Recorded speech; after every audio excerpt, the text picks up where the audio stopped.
Anyways, let's move on to the next subject, shall we? Apparently, there's more shit from Ubisoft. Who would have thought about Assassin's Creed Shadows? Apparently, Legendary Drops has talked to a developer from Ubisoft, and apparently is what he says, right, in his own quotation works right here. I talked to an Ubisoft dev. It's far worse than we thought. Now, I'm glad you didn't have a grandpa like mine. Yeah. Most of my relatives passed away, so I'll be very interested to see, you know, how bad can it be? Like, we all know for a fact that they didn't show up at the Tokyo Game Show and then they also didn't show they also delayed the game until February, but then we found out that there's a couple of strong games coming out in February, so it's kind of like you know, it's kind of like Take care, Sakura. Take care, Sakura.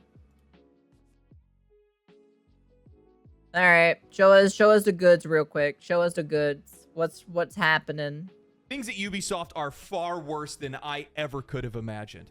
After my last video chronicling the rise and fall of Ubisoft, I had both current and former Ubisoft developers reach out for comment. Today, what we're going to be doing is we're going to be talking about the issues that the studios face today from the perspective of their own employees. Everything from Me Too movement allegations to agenda-driven content. I want to contrast the comments made in these interviews with what we've seen from Assassin's Creed Shadows and Star Wars Outlaws. This company has a deep-rooted leadership issue, going as far to think that the vast majority of online criticism is just a toxic minority of gamers. This company... Oh my goodness gracious me. Oh no. Oh no. Yeah, like, come on, let's be honest here. Like, you know, the funny thing about it is that they moved Assassin's Creed to February. And you know what February is? And like in the Western side, like the American history, it's Black History Month. So Yosuke is black. February, Black History Month. Well, you know, if you connect the dots or so, you know, they're trying to use the Black History Month to kind of shield themselves from the criticism and all this other stuff, to saying like, you can't hate us because this is Black History Month, and if you do, you're racist. That's basically is what they're trying to do, you know. Company and its leadership think that they are on the righteous path. Little do they know, it's a dead end. Assassin's Creed Shadows has been steeped in controversy and criticism since its initial reveal. Online discourse surrounding the game has been almost entirely negative, with long-term fans of the franchise, general audience, and Japanese audiences up in arms over the creative liberties that Ubisoft has taken with the depiction of Yasuke, the fabled Black Samurai, and feudal Japan. Japanese creators, as well as just random bystanders, have taken to Twitter, TikTok, and YouTube and Reddit, voicing their concerns offended by the game's representation of their history and culture. Inaccuracies like using Chinese architecture instead of Japanese, the legitimacy and relevance of the game's protagonist Yasuke, and even going as far as stealing a flag and imagery from the Sekihara Teppo Tai, a historical reenactment group where the company had to formally apologize for not asking for permission to use their materials. Ubisoft's adventure into... They should have released on January. The game is done. They are polishing the game. We'll still have bad AI. Yeah, you're not wrong, Dubstep, to be honest. You're really not wrong. The Japanese history has been a complete disaster, and it's only going to get worse. On September 11th of 2024, an article was penned by the New York Times titled "The Fight Over a Black Samurai in Assassin's Creed."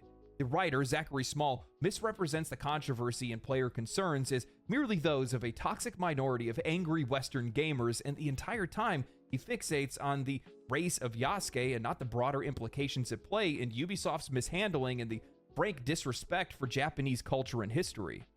This article was a collab.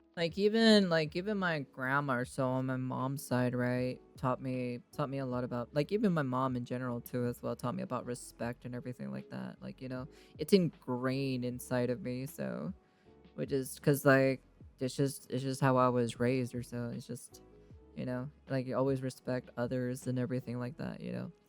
There's a lot of things that, like, because that my grandma passed down to my mom, and then my mom passed it down to me or so. Like, yeah, I may not be fully, fully Asian or anything like that, or just, you know or have any, like, experience of, like, anything Asian related, because I mostly grew up Hispanically, right?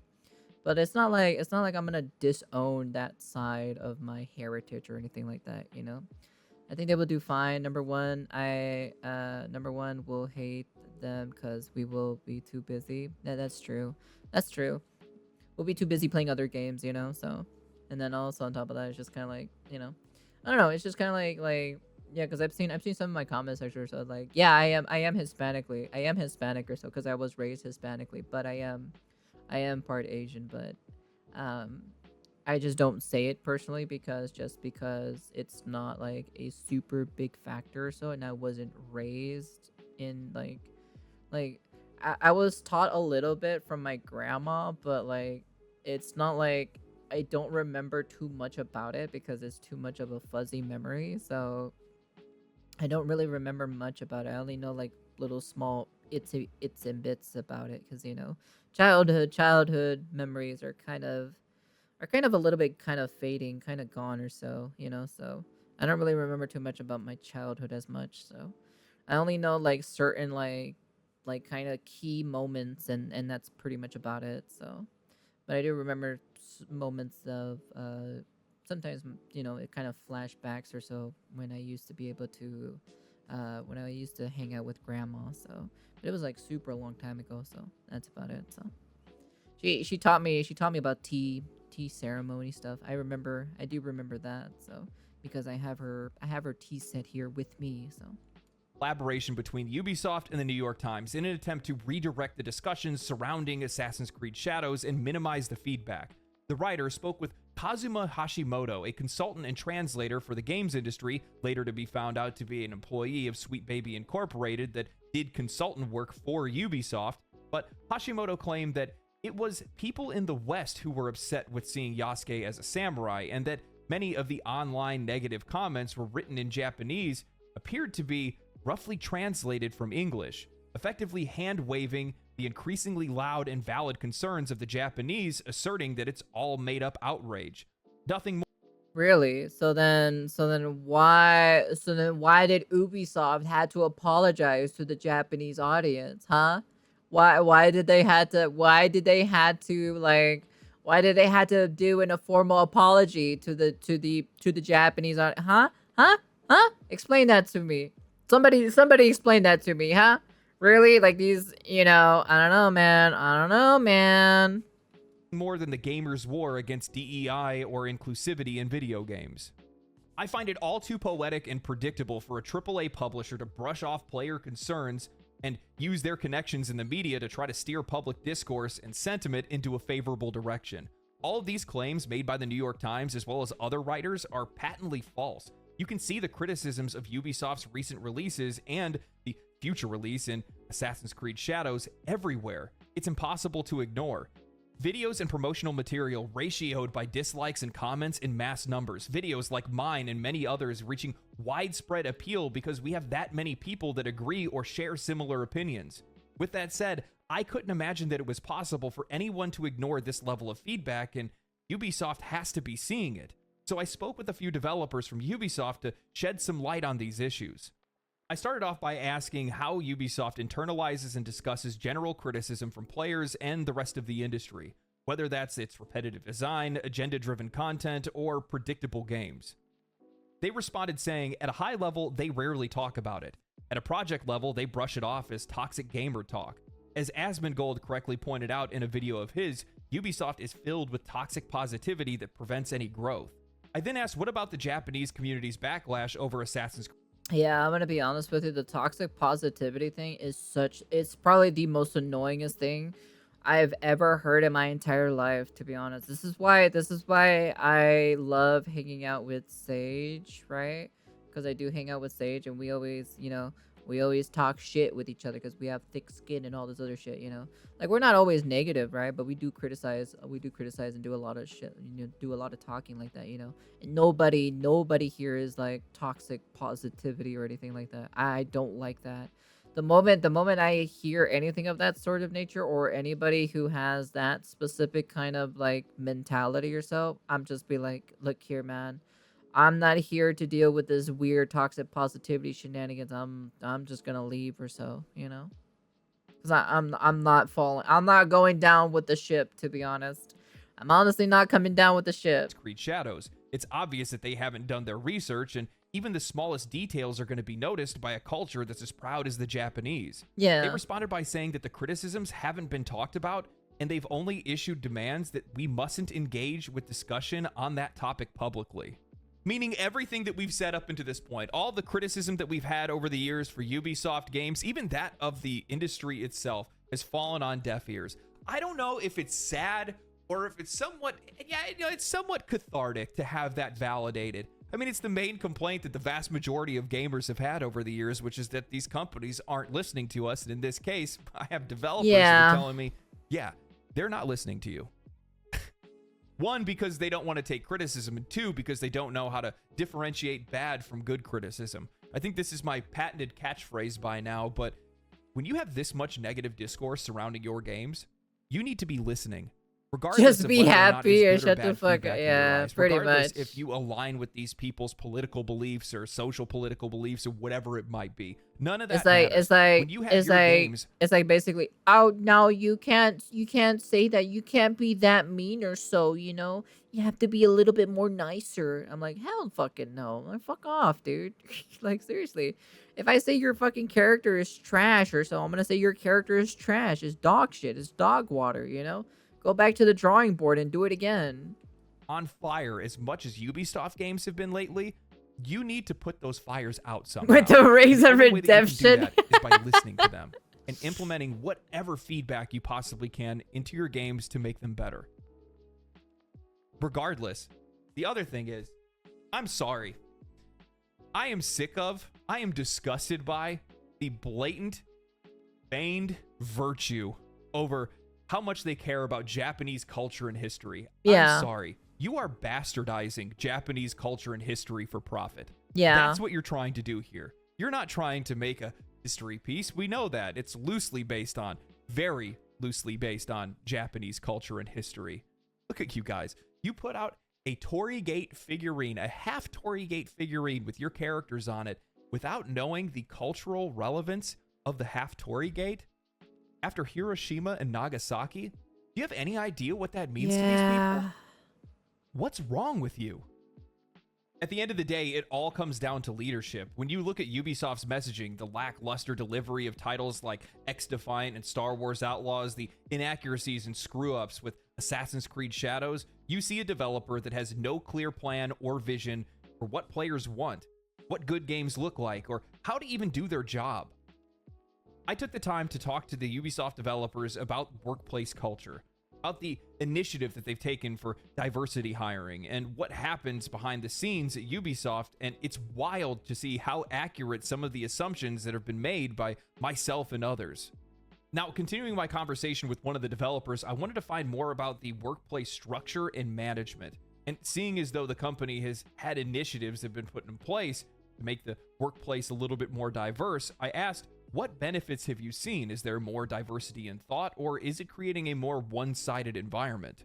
They said that so far the initiative hasn't had any impact on the team that I'm a part of. However, it's clear that some topics are taboo. What happened is now that people end up in a meeting with HR for trivial stuff, not adding smiley faces to a message or adding an exclamation point at the end of a message because some people are reporting it for harassment.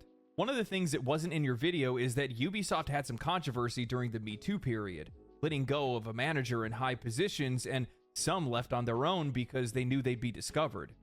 I then asked, what was the impact of this in the workplace? They responded by saying the editorial direction and overall mindset shifted from the boys club to safe content. Reaching for plain characters like Kay and Star Wars is a perfect example of this. The idea to have beautiful characters such as Baldur's Gate or Uncharted is met with distrust. The developer What? Are you serious? What? Remember when Ubisoft got mad that Elden Ring didn't have 1,000,000 waypoints?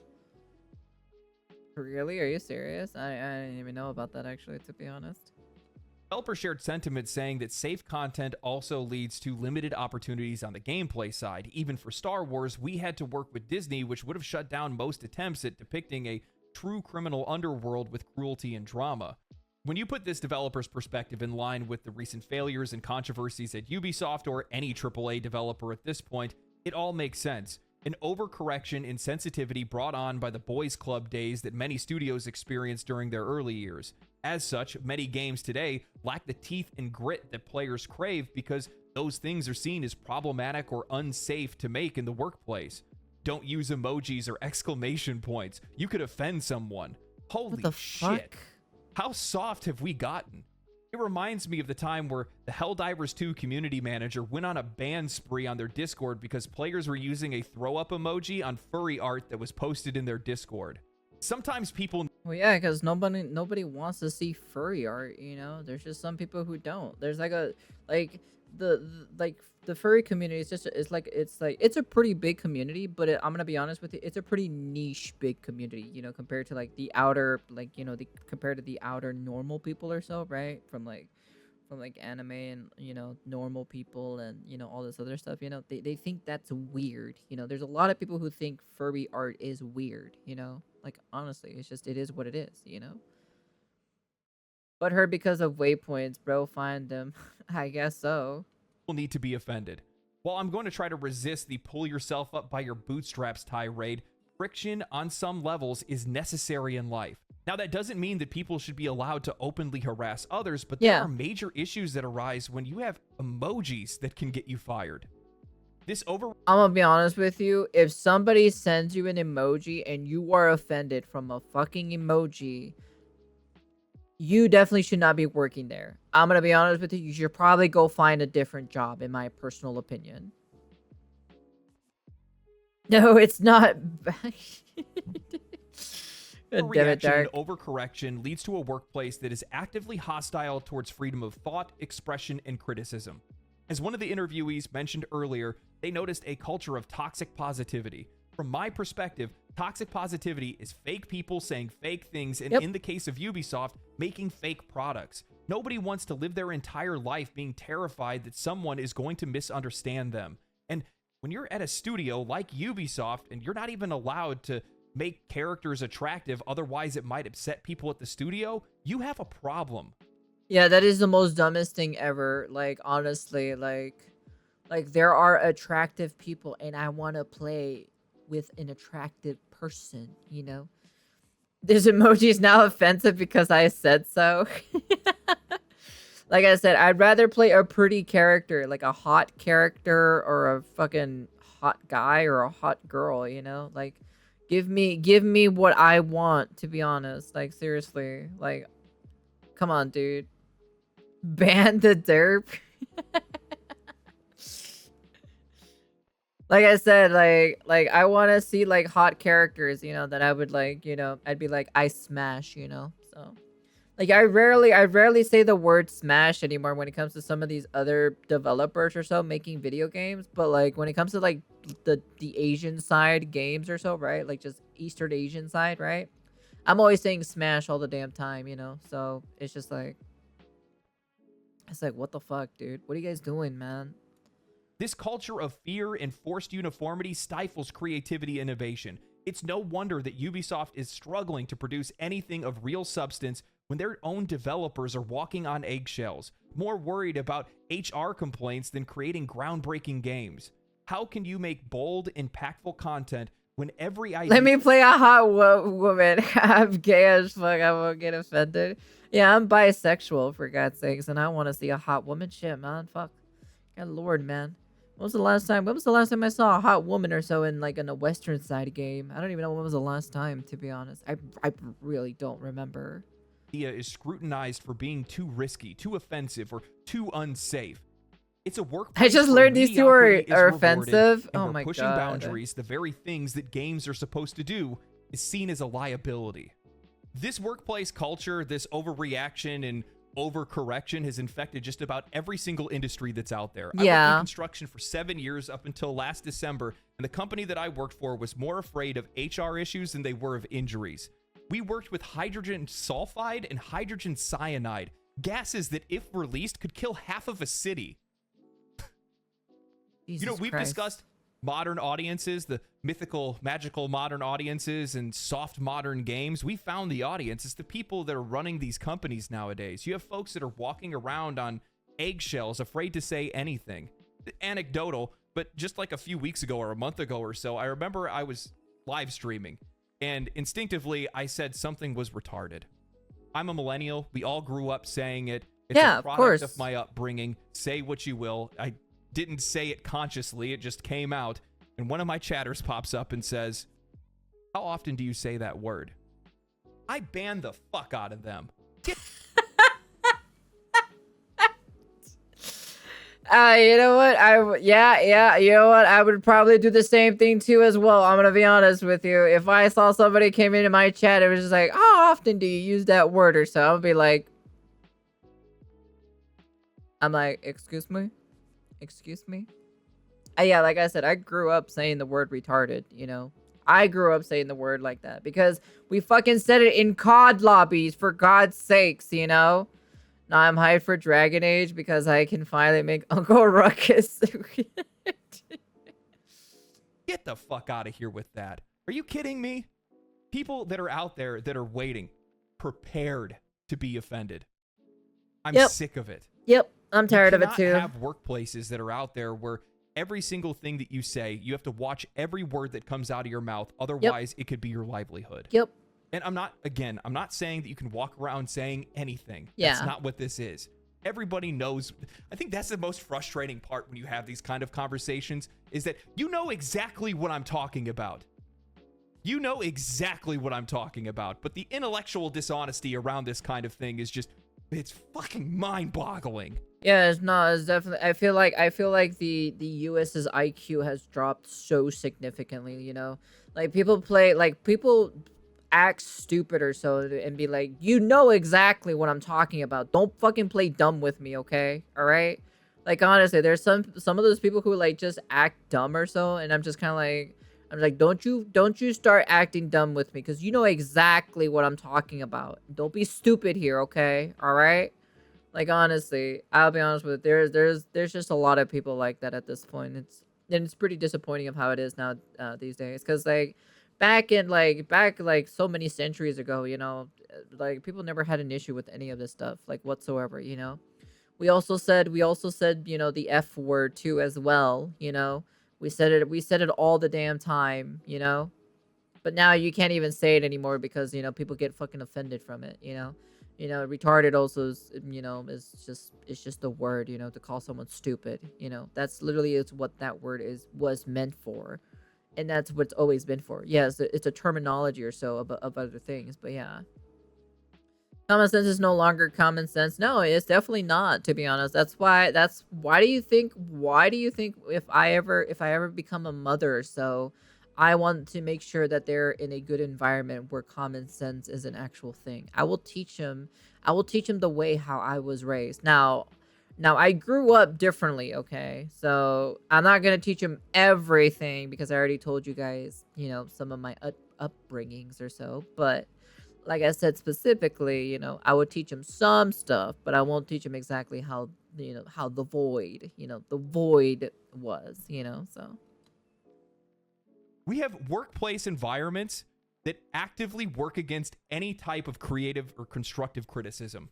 That's how you get games like this. This is how games and products are being ruined over time, is because nobody's allowed to criticize things properly. You have places, you have people in the workplace that are like, I don't think that these characters are going to be received well by the fans, but they're not allowed to say anything about it. They can't say it's not hot enough.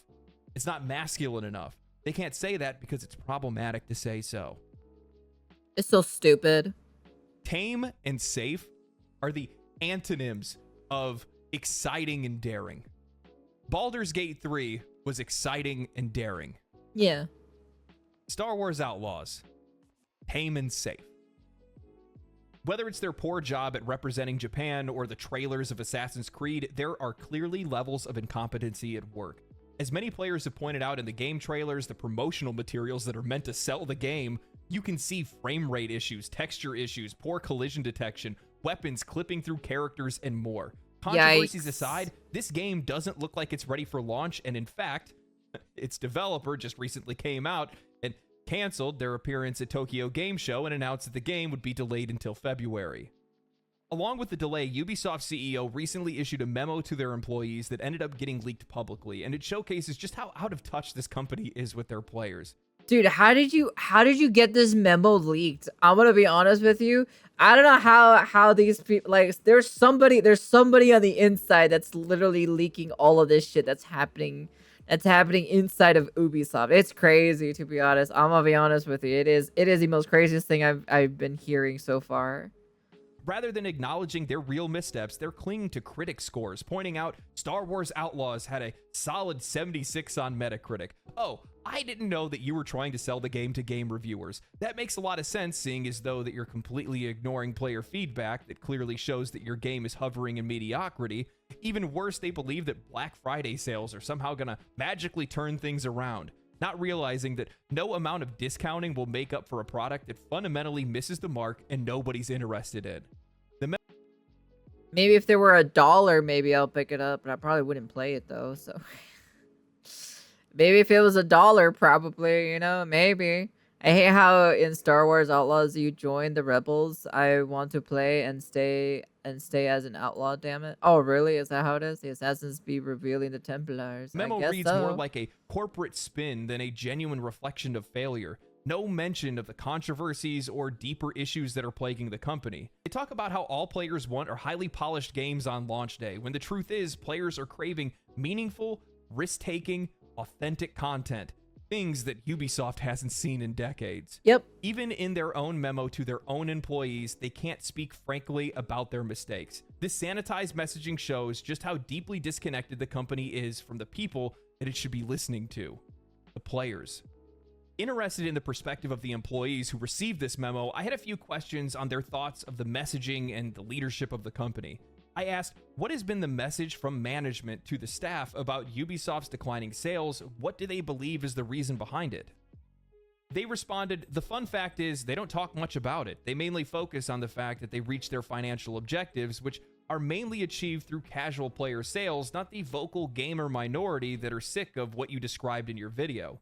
Also, something to know is that through the years, the number of management floors has increased to ridiculous amounts. So communication is often blurry unless they come directly from HQ, and even then, it's almost entirely corpo bullshit that isn't useful in the end. I asked another employee to verify the increase in management of the company, fearing that this is likely one of the biggest issues that's facing the company, seeing that lack of clear and creative vision. They painted a picture of a company that's not only overrun with management, but that's passively aggressive about removing higher paid and talented employees while slotting in underskilled and unexperienced management at a cheaper rate. They claim that Ubisoft as an employer shows little regard for their developers. What happens in practice is that they essentially push out senior engineers, promoting junior engineers to senior roles after just a few years of experience, oftentimes with experience in just one engine.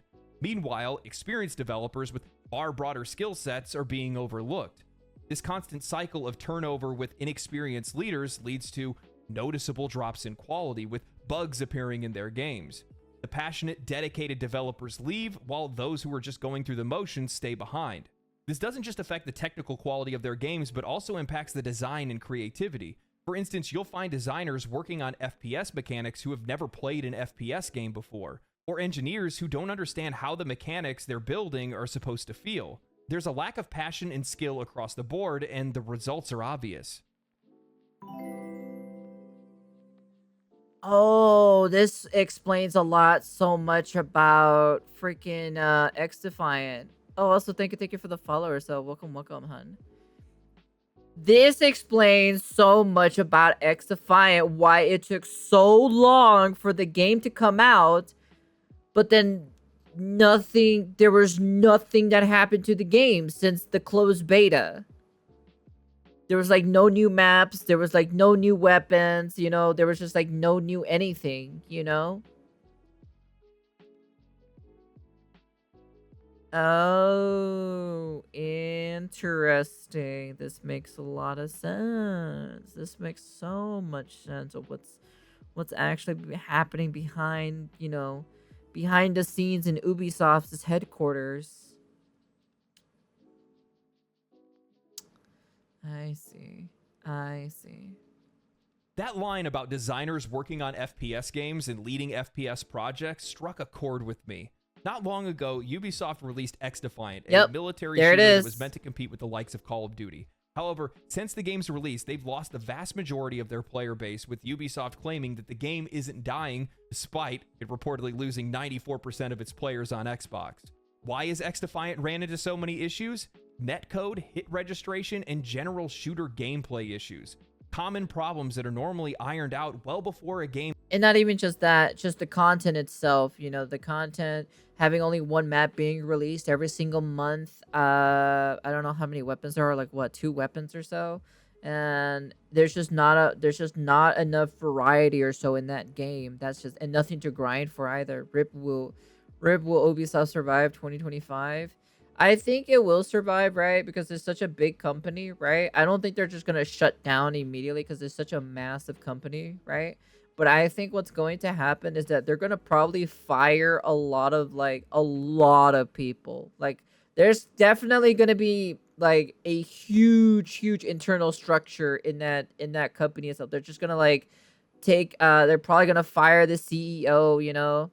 They're still trying to figure out how guns work, apparently. So basically, the people who are working on XDefiant has never played, like, doesn't know what an FPS game is. That is the craziest. You're bringing people who are so inexperienced on a team that doesn't understand how FPS games play. That makes so much sense or so what's been happening with XDefiant. Game ever hits the market, especially a shooter. It's core to the gameplay. If you're playing a live service shooter, all you do is shoot. That's the gameplay. But when the shooting doesn't work, you don't have a game. Ubisoft's leadership is completely disconnected from the reality of game development and player expectations. The problems stem from a bloated management structure that's prioritizing reaching financial targets through casual player sales, rather than listening to the core gaming community that's sick of their tired formulas. Even their own developers are frustrated as they watch as talented senior engineers are pushed out of the studios and inexperienced juniors are promoted far too quickly, leading to a noticeable. There's just nothing to there's honestly just nothing to grind in XDefiant. That's the only one of the reasons why like I didn't came back to XDefiant. It was because like there's honestly not much to do. I love the core mechanic of the game itself, but like I don't know, man. Drop in quality. It's no wonder their games are riddled with bugs and lack any real innovation. This company is more focused on appearances rather than creating meaningful, engaging content. The quality of their games doesn't matter as long as they aren't offending anyone. When you see the issues that plague Assassin's Creed Shadows, the pandering, the generic virtue, the lies, the cover-ups, and the lack of understanding of what they're apparently inspired by, when you see how safe and tame, how boring, buggy, and soulless Star Wars Outlaws is, when you see how their most anticipated shooter in XDefiant is riddled with the most common issues, bugs, all kinds of different things that normal shooters would never have on day one, that's made by developers and led by developers that haven't even played an FPS game, you see a studio and a publisher that lacks integrity and a spine. Cowards in leadership roles, afraid to loosen their grip on the wheel. Developers afraid to speak out and unable to express any of their creativity. Franchises destined for obscurity. Ubisoft isn't just losing its way, it's already lost. And the only thing left is to watch it burn. You know, it's crazy to speculate about these kind of things, but it's an entirely different beast to find out they're shooting shoot backwards. Time is absolutely true. And I want to take the time to thank the developers that reached out to me. It was daring for them to do something like that. Obviously, their identities are being kept secret for very obvious reasons. Most of these folks could lose their job over having these kind of discussions. But keep in mind, what's really sad about this is that there are developers that are working at these studios that want to see things change, that want to fix things, that see these obvious issues, but they're not allowed to do anything about it. That sucks. It's something that all of us can empathize with. I'm pretty sure that anybody that's watching this video right now has likely worked with some level of management that took them in the wrong direction, and led them down the wrong path. You know, the biggest issue for Ubisoft is that the damage is already done. Their brand is already torched. Their name and their reputation is in shambles by now. And looking and seeing that they have pushed back Assassin's Creed Shadows, it's for obvious reasons. While they're going to say that it's for fixing issues in the game, there's issues that we saw in the trailers, so that's totally believable. The game likely does need more time in the oven more than anything else, but outside of that, I really think it's just them trying to distance it from all of the bad press. Because there's a lot of people that have been talking about Ubisoft. There's a lot. Really? There's an actual... Oh, dude, if there's news about that, we're definitely going to be covering on that. If there actually is a strike going to happen over there at Ubisoft. A lot of people that have been talking about Assassin's Creed Shadows, and it doesn't look good. And pushing it all the way to February, I don't think any of that's going to change anything. No, if anything, seeing how often they like to put their own foot in their mouth when it comes to Assassin's Creed Shadows, you're just giving me and a bunch of other content creators more time to farm you. More content, more free content. One of the developers about the delay, and they're like, one of the things that really confused the whole group of developers is that they're like, well, we need more time to fix bugs and issues, but we're also going to add more quests and side content. They're like, those two things don't have anything to do with one another, and one creates more issues. This doesn't make any sense. And also, you push it to February, the month that Kingdom Come Deliverance 2 and Monster Hunter Wilds release. Oh, Kingdom Come Deliverance comes out on February? Damn, dude. This game, yeah, no, I don't know about this, man. Assassin's Creed Shadows is going to have a real tough time with this so far. Turns out experience and skills is the gaming industry is bad. Yeah, they always bring some people who it's because of that DEI, the exclusive, diverse inclusivity, all that shit. They'll bring someone who's like, because we've heard about this about like other game companies that they don't hire white people who are experienced on the situation or the subject itself. They rather hire someone who is a different colored skin tone and doesn't really have that much, experience on it. So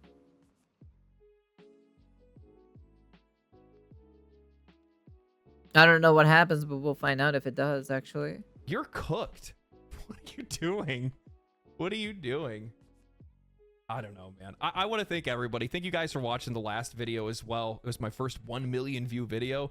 That's just a wild achievement. Dude, that's crazy, to be honest. What a good video. What a great video, to be honest. That was actually such a great video.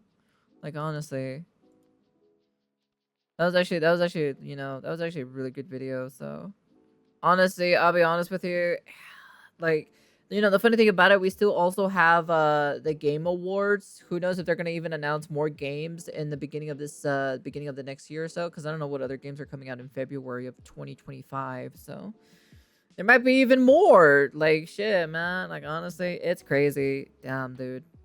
It's the more I keep learning about Assassin's Creed Shadow, the more it's just kind of like, damn, dude. It's like it never ends. It honestly just never ends with Assassin's Creed Shadow. So, but anyways, that's the end of the video. You guys can comment, like, subscribe, do all that fancy jazzy stuff, and you guys let me know what you guys think about this, because actually just learning about this, like, this was a very insightful video on the situation itself, that he, like, actual, like, devs or so came to talk to him and talked about the situation itself, like what actually happens in, like, behind the scenes, Kingdom Hearts 4 is coming out in Feb. If only. I know, tell me about it.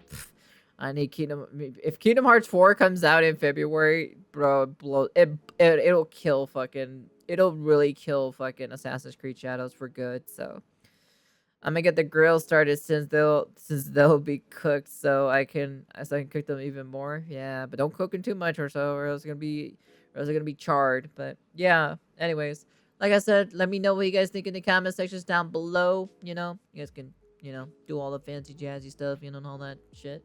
And yeah, what an actual fucking video.